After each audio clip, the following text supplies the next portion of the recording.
Masechet Sukkah Daf Chaf He, nous commençons à la Mishnah, la 10e ligne. Shluchem mitzvah ptori min ha-sukkah.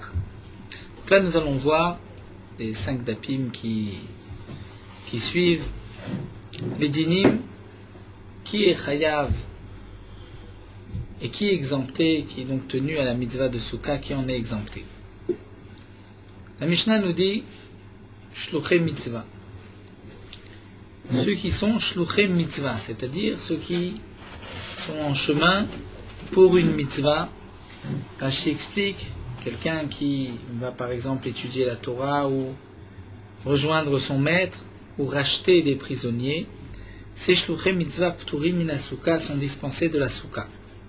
Nous verrons pour quelle raison dans la Gemara, puisque obsek be mitzvah patur min ha-mitzvah, celui qui est occupé à une mitzvah est dispensé d'une autre.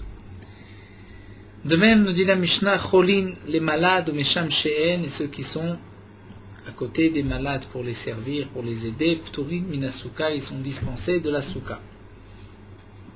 Ochlin veshotin arai chutz le Sukkah, un troisième din, on a le droit de manger et de boire arai, c'est-à-dire si on ne fait pas un repas fixe, juste un petit quelque chose, manger un petit peu, boire un petit peu, ça on peut le faire en dehors de la Sukkah.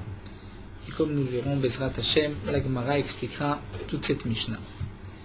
Donc tout d'abord, la Gemara reprend le premier din de la Mishnah, Shluchem mitzvah p'turim min ha-sukkah, celui qui est occupé à une mitzvah, qui va étudier, qui va rejoindre son maître, racheter des prisonniers, nous a dit Rashi, est dispensé de la Sukkah, et Rashi rajoute même Beshat Chaniyatan, c'est-à-dire même lorsqu'il est à l'arrêt, il n'est pas en voyage, c'est-à-dire il s'arrête, mais il est toujours occupé pour aller étudier, pour aller rejoindre son maître, il est aussi dispensé de la Sukkah. Tosfot d'ailleurs rapporte une Gemara que nous verrons par la suite, où la Gemara nous dit que Olchel et Dvar Mitzvah sont exemptés de la Sukkah aussi bien le jour que la nuit, donc Tosfot explique, même s'ils ne marchent que le jour, la nuit, ils sont dispensés de la Sukkah, et c'est bien sûr dans un cas où que s'ils vont rechercher une soukha, ils vont être tenus à cette mitzvah, ils risquent de ne pas accomplir leur première mitzvah, la mitzvah pour laquelle ils sont en chemin, ou lorsqu'ils vont par exemple racheter des prisonniers, s'ils doivent chercher chaque fois qu'ils sont à l'arrêt une soukha, ils risquent de ne pas accomplir leur mitzvah, donc ils sont exemptés, puisque Osek be mitzvah patur min ha-mitzvah. Tosfot dans Daf Yud Amud Bet avait rapporté aussi, où les Chachamim avaient dit qu'ils étaient aussi exemptés d'une mitzvah, ils étaient shluchem mitzvah anan, et Tosfot avait aussi expliqué, c'est vrai qu'ils étaient venus rendre visite au Resh Galuta, donc la mitzvah de voir son maître pendant les fêtes. Tosfot explique que si ils vont rechercher, ils vont s'occuper de chercher une soukha, ils risquent de ne pas pouvoir accomplir leur mitzvah, c'est dans un cas pareil que celui qui est au Osek ba mitzvah est dispensé donc de la mitzvah de Sukkah. Et la Gemara nous dit, Menan Emile, d'où est-ce qu'on sait que celui qui est tenu par une mitzvah, qui est en train de faire une mitzvah, est dispensé d'une autre mitzvah. Et la Gemara va nous rapporter une preuve de Kriyat Shema, donc une Gemara que nous avons vue déjà dans Masechet Brachot. De Tanu Rabbanan, la Gemara nous rapporte une braïta. C'est marqué à propos de la mitzvah de Kriyat Shema. On apprend que des mots qui sont marqués dans le Kriyat Shema même, que nous avons la mitzvah de lire le Kriyat Shema le matin et le soir. Et dans le même pasuk, la Torah dit Beshivetecha bevetecha, lorsque tu es assis bevetecha dans ta maison. Et de là on apprend prat, on exclut le Osek ba mitzvah, celui qui est occupé à une mitzvah est dispensé de Kriyat Shema. De même, Uvler techa vaderer, celui qui est en chemin. Prat le Khatan, on va exclure le jeune marié, qui est aussi dispensé du Kriyat Shema, comme nous allons le voir. C'est vrai, soulève Rashi et Tosfot une petite question, mais le Khatan est aussi Osek ba mitzvah, il va se marier, donc pourquoi deux psukim, un Osek ba mitzvah et l'autre, on vient exclure le Khatan, donc Rashi explique que si on avait eu seulement un seul pasuk, on n'aurait pas pu exempter le Khatan, étant donné que le Khatan ne fait pas une action particulière. C'est différent de celui qui accompli une mitzvah, donc lorsqu'il accomplit cette mitzvah, il est occupé à cette mitzvah, il est pas tour de Kriyat Shema. Le Khatan, comme nous allons le voir, c'est vrai qu'il est occupé et aussi perturbé par la mitzvah qui va se présenter à lui au moment de son mariage, comme la Gemara va l'expliquer, donc j'ai besoin d'un pasouk en plus. En tout cas, nous dit la Braïta. Nous avons Beshiv Vetecha Bevetecha, ceci vient exclure celui qui est occupé à une mitzvah, il est dispensé du Kriyat Shema. Uvler Techa Vaderer, on vient exclure le Khatan. Mais Kanamrou, de là on a dit, à connaissez Betula Patour, celui qui se marie avec une jeune fille vierge, Patour, il est dispensé de la mitzvah de Kriyat Shema. Veta Almana Chayav. Mais s'il épouse une veuve qui n'est pas vierge, Chayav, il est tenu, il a l'obligation de faire le Kriyat Shema. Et Rashi explique la différence, c'est la tirda, la préoccupation de la première bia, du premier rapport, que le Khatan est soucieux, puisqu'il y a des tas de dinim qui s'appliquent à la première bia. Effectivement, est-ce que sa femme sera vierge, sera Betula ou pas? Donc par cette préoccupation, le Khatan est dispensé de Kriyat Shema. Il y a des Rishonim qui expliquent aussi que de peur, il craint d'être Krout Choufra, donc c'est pour cela qu'il est Tarout. Ce sont deux explications. Donc de là, nous dit la Gemara, on fait une différence entre le Khatan qui se marie avec une Betula, une jeune fille, et une Almana. Alors la Gemara reprend Maï Mashma. Comment voit-on du Pasouk que celui qui épouse une Betula est dispensé du Kriyat Shema? Uvler Techa Vaderer, c'est marqué. Celui qui va en chemin, quel rapport avec le Khatan? Amar Ravuna répond Kederech. La Torah dit lorsque tu es en chemin, donc on va dire comme un chemin. Ma derer reshut, de la même manière que lorsque quelqu'un est en chemin, il prend la route. C'est reshut, c'est facultatif. S'il veut, il part. S'il veut, il ne part pas. Av kol reshut, de même, quand est-ce que je suis tenu à la mitzvah de Kriyat Shema? C'est si la raison pour laquelle je suis occupé, même si je suis occupé à quoi que ce soit, c'est quelque chose de facultatif. Mais la foukehaï de mitzvah, on vient exclure le Khatan qui lui est occupé avec une mitzvah. Donc ce n'est pas la même chose que Uvler Techa Vaderer comme un chemin. C'est-à-dire la Torah en disant Uvler Techa Vaderer vient préciser comme le chemin. Quand quelqu'un part en chemin, réchoute, s'il veut, il part, si il ne veut pas, il reste chez lui.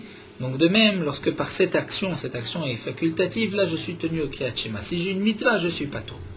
Demande la Gemara, pourquoi avons-nous exclu du Pasuk Uvler Techa Vaderer, comme si lorsque quelqu'un s'en va, prend la route, c'est toujours facultatif. Ça peut être aussi une mitzvah. Et malgré tout, la Torah nous dira Uvler Techa Vaderer, tu es tenu au Kriyat Shema. Et donc on dira que le Khatan aussi est chayav du Kriyat Shema. Milo askinan et kazil idvar mitzvah. Mon agma, est-ce qu'on ne parle pas aussi de quelqu'un qui est baderer pour une mitzvah? Avec Amar Rachmanalikre, la Torah dit qu'il doit lire le Kriyat Shema. Nous dit la Gemara, non. Imken, si vraiment le derer signifie même un derer de mitzvah, la Torah aurait dû dire limakra beshevet ou velechet. Lorsque tu es assis ou lorsque tu es en chemin. Maï, beshiv techa, bevet techa.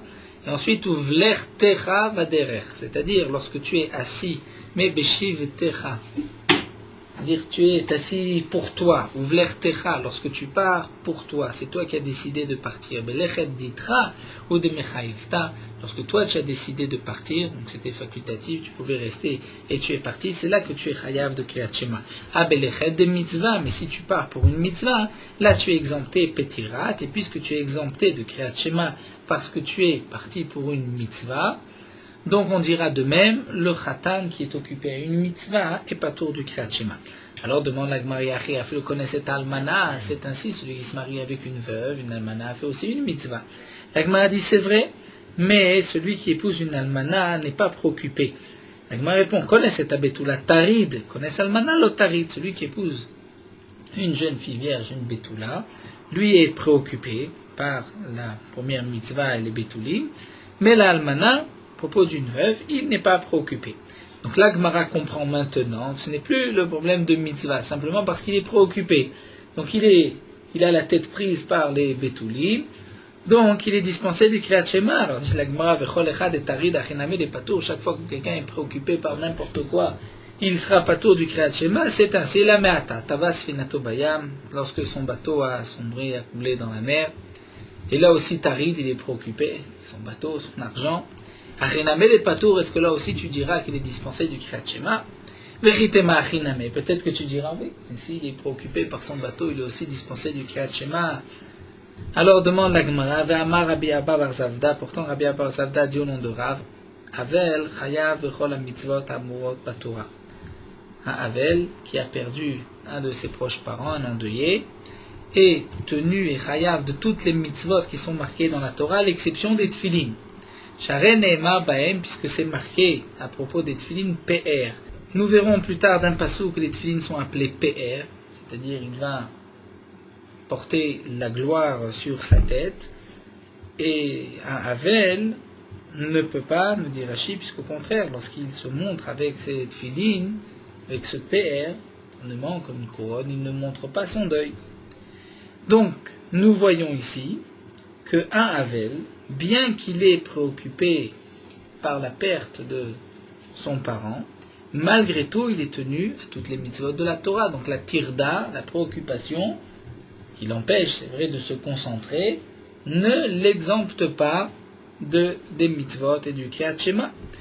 Alors, quelle différence avec le Khatan? La Gemara répond, il y a une différence. C'est que le Khatan, c'est pas juste une tirda. Il est occupé à une mitzvah, et il a la tirda de la mitzvah, la préoccupation de la mitzvah. Hacha tarid tirda de mitzvah. Dans notre cas, le Khatan qui épouse une betula, il est préoccupé par la tirda d'une mitzvah. Et donc, il est dispensé du Kriyat Shema, et le Pasuk vient nous dire, il n'est pas obligé, sur le moment même, d'oublier toutes ses pensées de son mariage, du premier rapport de Betulim, et il doit se concentrer au Kriyat Shema. Non, il n'en est pas tenu, il est dispensé du Kriyat Shema. Parce qu'il a épousé une Betula. S'il épouse une Almana, il n'a pas de Tirda. Mais dans notre cas ici du Havel, Hatam Tarid Tirda Dereshut. Il est occupé, il est peiné, mais c'est quelque chose de facultatif. C'est-à-dire, Rachid nous explique, Rachid nous donne un grand yesod. C'est vrai qu'il est tenu par les lois de Havelut, de ne pas porter de chaussures, de ne pas se laver.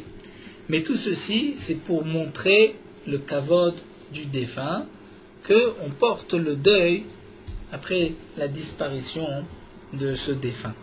Mais il n'est pas tenu de souffrir et d'être préoccupé, d'être peiné par le mort. Ça ne fait pas partie de la Havelut.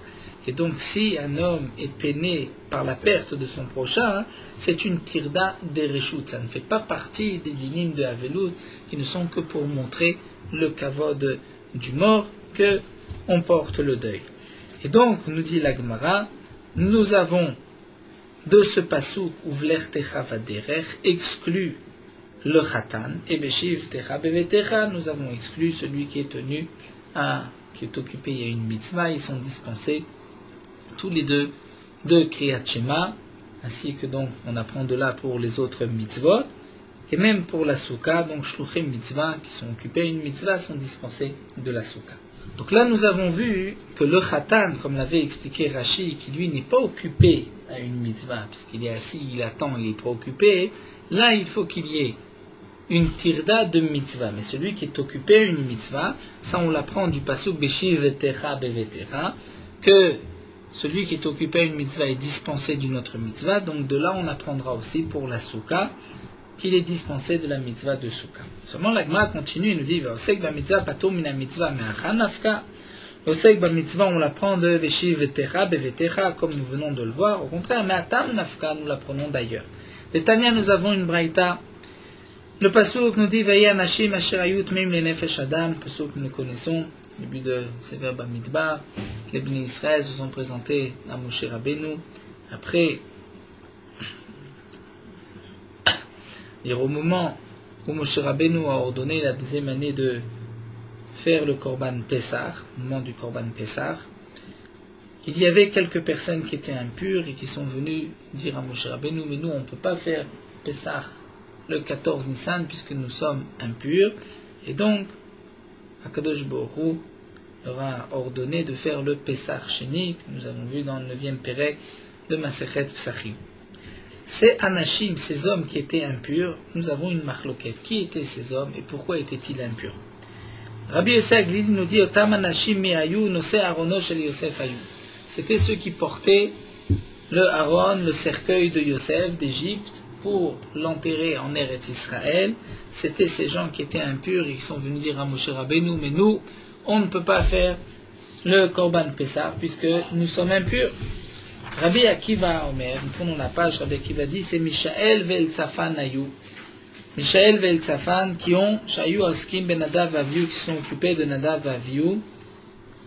Lorsque Nadav Aviou sont morts le 8e jour de l'inauguration, le 1er Nissan, ils étaient donc impurs de cette impureté de Tumatmet et ne pouvaient pas faire donc le Korban Pessah. Rabbi Yitzhak Omer, Rabbi Yitzhak nous dit c'est impossible. On ne peut expliquer ni comme Rabbi Saglili, ni comme Rabbi Akiva, puisque dit Rabbi Yitzhak, si c'était ceux qui portaient les ossements de Yosef, ils avaient déjà eu la possibilité de se purifier. Et Michel Vel Safan, c'est Michel Vel Safan, ils pouvaient aussi se purifier, comme Rachid explique. Le 2 Nissan, après l'inauguration du Beth Amikdash, donc le premier Nissan, c'était le 8e jour de l'inauguration, Vaïbayom Hashmini, où Nadav a vu son mort. Le lendemain, c'est là où Elazar a brûlé la Paradouma, et donc on pouvait purifier Michel Vel Safan à partir déjà du 2e jour du mois de Nissan. On pouvait donc du lendemain, on pouvait compter les 7 jours d'impureté, et jusqu'au 14 Nissan, ils avaient largement le temps de se purifier. De même, nous dit Rashi, ceux qui portaient les ossements de Youssef, déjà depuis 10 mois avant le mois de Nissan, ils ne s'étaient pas déplacés dans le désert, et donc personne n'avait porté les ossements de Youssef. Ils avaient eu largement le temps, avant Pessah, de se purifier. Donc nous dit Rabbi Yitzhak, ça ne peut être ni ceux qui portaient le Aaron de Yosef, ni Michel Vel Safan, de qui il s'agit, et la Oskim bemet mitzvah yu. C'est de ceux qui étaient occupés à un met mitzvah. Je ne dis pas vraiment un met mitzvah comme on a l'habitude d'entendre, c'est-à-dire quelqu'un qui n'a pas de parents et que on a trouvé mort qu'on doit enterrer. Met mitzvah, ça signifie tout proche parent, comme on voit à propos du Kohen, que les 7 proches parents sont appelés met mitzvah. Donc c'était simplement des gens dont leurs proches parents étaient décédés dans la semaine. Et Shechal, Shvi, Shelaem, Liot Berev Pessah. On parle même du cas où le 7e jour de leur purification, puisque quelqu'un qui a touché un mort est impur pendant 7 jours. Le 3e et le 7e jour, on va lui asperger les cendres de la vache rousse. Et le 7e jour, il devra, en soi, bien sûr, se tremper dans un mikvé, et il retrouvera sa pureté. Rav Yitzhak nous dit, il s'agissait de gens qui étaient devenus impurs, donc dans les 7 jours avant Pessah, et que le 7e jour de leur purification tombait le 14 Nissan. Et d'après Rav Yitzhak, on ne peut pas égorger le Korban Pessah pour quelqu'un qui est maintenant impur, même si le soir même, au moment où on doit manger le Korban Pessah, il retrouvera sa pureté, puisque le Korban Pessah est mangé à la tombée de la nuit. Il est sacrifié le 14 après-midi, mais celui qui est impur n'est pas obligé d'être présent, il peut envoyer un shliach. Et le soir, il peut manger. Mais Rav Yitzhak pense que même celui qui peut manger le soir ne peut pas offrir son Korban Pessah. C'est une marloquette dans Masechet Psachim. Est-ce que Shochatim vezorkim al tmesheretz, le tmesheretz, celui qui a touché un reptile, est impur pour un jour? Il a en vérité le même statut qu'un homme qui a touché un mort et dont le 7e jour tombe le 14 Nissan, puisque lui aussi, le soir, il retrouve sa pureté. Donc d'après Rav Yitzhak, il s'agissait donc de gens qui avaient enterré leur mort et dont le 7e jour, c'est-à-dire même le 7e jour, à plus forte raison c'était le 6e, 5e ou 4e jour, même si le 7e jour était tombé veille de Pessah, ils ne pouvaient pas faire leur Korban Pessah. Il s'agissait donc de gens dont Le 7e jour était Erev Pessah. D'où est-ce que c'est Rabbi Yitzhak que c'était le 7e jour? Puisque dans le Passouk c'est marqué Shenema Velo Yachlu Lasot Pesach Bayom Haou. Il ne pouvait pas faire le Korban Pessah ce jour-là. Que signifie ce jour-là? Comme s'il pouvait le faire le lendemain. Bayom Haou En Yecholim Lasot. Mais à l'emachar yecholim lasot. C'est vrai que ce jour-là, ils ne pouvaient pas faire le Korban Pessah. Mais le lendemain, ils auraient pu. Puisque le lendemain, c'était le 8e jour. Donc de là, Rabbi Yitzhak déduit qu'un homme impur dont le 7e jour tombe le 14 Nissan ne peut pas faire le Korban Pessah. En tout cas, d'après Rabbi Yitzhak, on voit qui est dispensé du Korban Pessah, qui devra faire Pessah Sheni, c'est celui qui a enterré son mort. Et donc, nous explique Rashi, nous avons de là une preuve que Osek ba mitzvah patour mina mitzvah.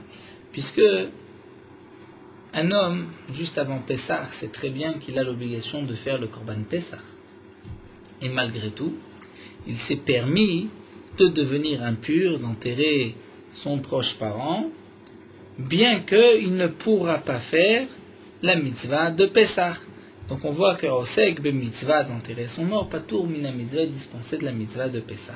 Donc voici un mécor, une source dans la Torah où lorsqu'on est occupé à une mitzvah, on est dispensé d'une autre mitzvah.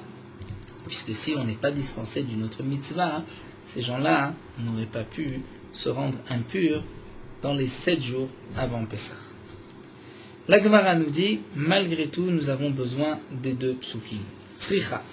Nous avons besoin du Kriyat Shema, nous avons besoin de Pessah. Parce que si on avait appris que Osek be mitzvah patour mina mitzvah de là-bas, dire de Pessah, j'aurais pu dire Mishum de l'homme atezman chiva de Pessah. Parce que au moment où cet homme-là est occupé à enterrer son mort, ce n'est pas aujourd'hui Pessah. Donc il ne doit peut-être pas se soucier de Pessah qui viendra dans quelques jours. En général, j'aurais pu dire que Osek be mitzvah n'est pas patour d'une autre mitzvah, si cette mitzvah se présente immédiatement à lui. Mais là, il ne devait pas penser au Korban Pessah qui allait se passer dans quelques jours. Avalacham, ici, Kriyat Shema. Des matezman Kriyat Shema, le Khatan, le soir de son mariage, vient le moment de Kriyat Shema. Imalo, peut-être qu'il aurait dû faire Kriyat Shema, il n'en est pas dispensé. Tzricha, donc j'ai besoin de ce passouk aussi à propos du Kriyat Shema. Et inversement, si on avait appris le din du Kriyat Shema, j'aurais pu dire que c'est vrai que celui qui est occupé à la mitzvah, donc de son mariage, Begilat mitzvah, il est dispensé du Kriyat Shema, parce que Kriyat Shema, il n'y a pas de karet. Ce n'est pas une mitzvah qui est punie par karet pour celui qui ne l'accomplit pas. Avalatam dit ka karet, mais pour le Korban Pessah, celui qui n'accomplit pas cette mitzvah, il est puni par la peine de karet, retranchement de son âme. Donc c'est une mitzvah qui est plus chamoura. Il malo, peut-être que il doit à l'avance ne pas toucher son mort, ne pas lui-même l'enterrer, pour ne pas être dispensé du Korban Pessah. Donc tzricha, on a besoin des deux pour nous dire que toute personne qui est occupée à une mitzvah est dispensée d'une autre mitzvah qui se présente à lui.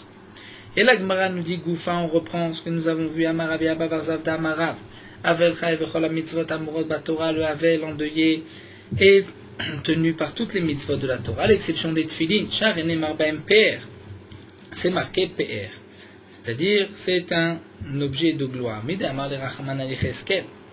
D'où est-ce qu'on sait que le Avel est patour? Puisque Akadosh Baruch Hu a dit à Yecheskel, Percha Chavosh Alecha. Akadosh Baruch Hu dit à Yecheskel, tu vas malgré tout mettre tes tefilin. C'était un siman pour montrer au Bnei Israël que eux aussi, un jour, vont perdre, des gens vont mourir et personne ne prendra le deuil. Donc il va vous dire à Yecheskel, tu mettras, malgré ton deuil, tu vas poser tes tefilin, pour nous dire, Atou de Mechayaft, c'est toi, Yecheskel, qui a l'obligation, malgré le deuil, de mettre les tefilin, Aval Kul Alma Pétiré, mais tous les autres sont dispensés des tefilin. Et comme dit l'Agma, Nemile Beyom Rishon, le premier jour, d'Irti, c'est marqué Vacharita Keyom Mar. Vacharita Keyom Mar, dire que sa fin c'est comme le jour amer. De là, on apprend que l'essentiel du deuil, c'est un seul jour Keyom Mar. Donc, nous apprenons de ce passouk que toute personne endeuillée est dispensée des tfilin le premier jour. Mais nous dit Rabbi Abba bar Zavda, au nom de Rav, le Havel. Donc l'Havel, c'est bien sûr après l'enterrement. Il est chayav, il est tenu de l'obligation de Souka. L'Agma dit Pshita, c'est évident. Pourquoi serait-il patour s'il est chayav de toutes les mitzvot de Souka aussi? Maodetema, j'aurais pu croire. Oh, il va Rabbi Abba bar Zavda Amara, puisque Rabbi Abba bar Zavda a dit au nom de Rav Mitzter patour mina Souka, que celui qui est mitztaer, c'est-à-dire qui souffre d'être dans la Souka, en est dispensé. Haïna, même mitztaer, je peux croire lui aussi il souffre parce qu'il a perdu son proche parent, il n'est pas dans un état de joie, il est dans un état de tsahar, de souffrance. Kamash malan, donc on dit non, le havel est chayav. Pourquoi?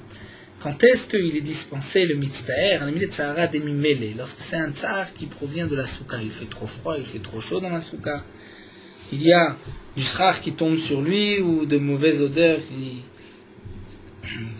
mauvaise odeur qui se dégage du srar, là il en est dispensé. Mais là, c'est lui qui s'apporte cette tristesse par son deuil, il doit pendant un moment penser à la mitzvah, oublier son deuil, et donc il ne rentre pas dans ce digne de mitzvah qui est patour de la souka. C'est le chidouche de Rabbi Abba bar Zavda au nom de Rav que le Havel est chayav besouka. Un autre enseignement de Rabbi Abba bar Zavda au nom de Rav, Chatan va shushbinim v'chol bnei achupa p'turim min hasouka. Le jeune marié, shushbinim, et ceux qui l'accompagnent, v'chol bnei achupa, et tous ceux qui sont là pour fêter avec lui son mariage, p'turim min hasouka, sont dispensés de la souka pendant 7 jours. Kol shiva. Maïtama, pour quelle raison? Donc bien sûr, on ne peut pas se marier comme nous verrons dans cette mode katan, on ne se marie pas chol hamoed. Donc il s'agit de quelqu'un qui s'est marié juste avant Sukkot. Malgré tout, le khatan, les shushbinim, tout le monde est dispensé de la souka. Pour quelle raison?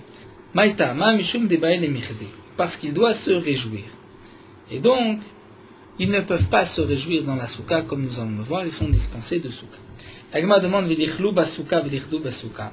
Ils ont qu'à manger dans la souka, faire une grande souka et se réjouir dans la souka. La répond en simcha et la bechupa. La simcha, la joie, c'est seulement sur le lieu de la choupa. Demande la Gemara v'lichlou basouka v'lichdou bechupa. Ils ont qu'à manger dans la souka et se réjouir là où il y a la choupa, traduit par le dé nuptial. Elle me répond en simcha et la bemakom seuda. La simcha n'est que à l'endroit où on mange. Alors demande la Gemara, on pourrait faire une choupa dans la souka. Là, les mefarshim, les rishonim demandent qu'est-ce que signifie exactement la choupa. Donc la choupa, c'était ce qu'on faisait à l'époque, une sorte d'apérion, une grande chaise d'un endroit particulier pour le khatan et la kala. Et c'était à cet endroit que le khatan et la kala étaient assis et restés pendant les 7 jours. C'était le lieu essentiel du khatan et de la kala, et c'est pour cela que ce n'est que là-bas où on pouvait se réjouir. On ne peut pas, comme nous allons voir, faire de choupa dans la souka. Donc, khatan, kala, tous les shushbinim sont dispensés de la souka. Tosfot rapporte que certains ont voulu apporter une preuve d'ici, que si le khatan et la kala sortent de leur choupa, appelé de leur endroit où ils se réjouissent, et qu'ils vont manger ailleurs, on ne pourra pas faire les sheva brachot là où ils mangent, puisque il n'y a pas de simcha, l'agma nous dit, que à l'endroit de la choupa, que à l'endroit réservé au khatan des kala. De même, Tosfot nous rapporte ce qui est marqué dans le premier pérec de Ktuvot, où la Gemara nous dit, on fait birkat khatanim bevet khatanim. Donc dans la maison des khatanim, c'est un endroit où le khatan et la kala sont là, un endroit qui a été préparé pour eux pour se réjouir. Mais d'autres rishonim refutent la preuve de Tosfot. Tosfot rapporte lui-même que certains veulent expliquer qu'on veut simplement exclure en disant Bet Khatanim l'endroit des Hirousim, des fiançailles, c'est-à-dire du moment des Kiddushin. Ceci reste donc une machloket rishonim. Est-ce qu'on fait les Sheva Brachot seulement là où il y a Khatan Vekala, c'est-à-dire l'endroit de la choupa dans leur maison, là où on avait préparé un lieu particulier pour Khatan Vekala, ou même à l'extérieur. Chaber, Bet Yosef, rapporte qu'on ne fait Birkat Khatanim que Bevet Khatanim. Malgré tout, le Taz, d'autres poskim m'ont expliqué que tout ceci s'appliquait à l'époque, puisque à l'époque, il y avait un endroit particulier pour Khatan Vekala dans leur maison, donc c'était là l'essentiel de leur joie. Si Khatan Vekala sortaient de leur maison, il n'y avait pas la même joie. Mais aujourd'hui, il y a plus de joie, au contraire, lorsque le Khatan Vekala vont faire des Sheva Brachot chez d'autres gens qui vont préparer un repas, un festin en leur honneur, il y a plus d'invités, donc on pourrait même faire les Sheva Brachot ailleurs que dans la maison du Khatan Vekala. Ceci reste malgré tout une machloket, la halakha, et les minagim sont partagés. Donc on va continuer ici à propos de la souka. La Gemara nous dit Khatan, Shushbinim, Chob Nechupa sont dispensés de la souka. Pourquoi? Parce qu'on ne peut pas se réjouir et manger ailleurs que à cet endroit de Choupa qu'on a préparé pour le Khatan Vekala. Et la Gemara demande, mais pourquoi on ne pourrait pas faire cette Choupa dans la souka? Abaye Amar Meshum Yichud. Abaye répond simplement, on se retrouverait avec un problème de Yichud. Et Rashi nous explique, puisque à l'époque la souka était sur le toit, c'est pour ça qu'on voit que souvent dans la Gemara, Nive'elu la souka, ils ont monté la nourriture dans la souka était sur le toit, les toits étaient plats. Donc parfois, si le Khatan Vekala on leur choupa sur le toit, si le Khatan a besoin de s'absenter un instant, et qu'il y a un autre homme qui reste seul avec la Kala, il peut y avoir une interdiction de yichud, d'isolement. Donc c'est pour cela qu'on ne peut pas faire de choupa dans la souka. Verava, Rava donne une explication, Mishum Tsa'ar Khatan. C'est le Tsa'ar, c'est-à-dire pour ne pas faire de souffrir le Khatan. Rashi nous explique, puisque s'il est dans une souka, la souka est petite, et aussi il n'a pas son intimité, donc il y a un tsar pour le khatan, on ne fait pas de choupa dans la souka. Maï benayu, quelle différence entre la raison de Abaye et de Rava? La Gemara répond, Ika benayu teshriche inche de nafke vaelelata. La conséquence de leur machloket, c'est lorsqu'il y a des gens qui montent et qui descendent. Donc il n'y a pas de crainte. Les mandamam mishum yichud lika, il n'y a plus de yichud d'isolement, les gens montent et descendent. Les mandamam mishum tsa'ar khatan lika, puisque le khatan n'a pas son intimité. Amar Rabbi Zira dit, ana achle basuka vechade bechupa. Rabbi Zira dit, moi, je mange dans la souka et je me réjouis dans la choupa. Vechol shken dechada elibae. Et à plus forte raison que je me réjouis encore plus des kavid natarté parce que j'accomplis ces deux mitzvot, et la mitzvah de Nisuim, mariage, et aussi la mitzvah de Souka. Rabbi Zira ne considérait pas que celui qui doit réjouir, ou le khatan, est dispensé de la Souka. Il peut manger dans la Souka et se réjouir au lieu de choupa.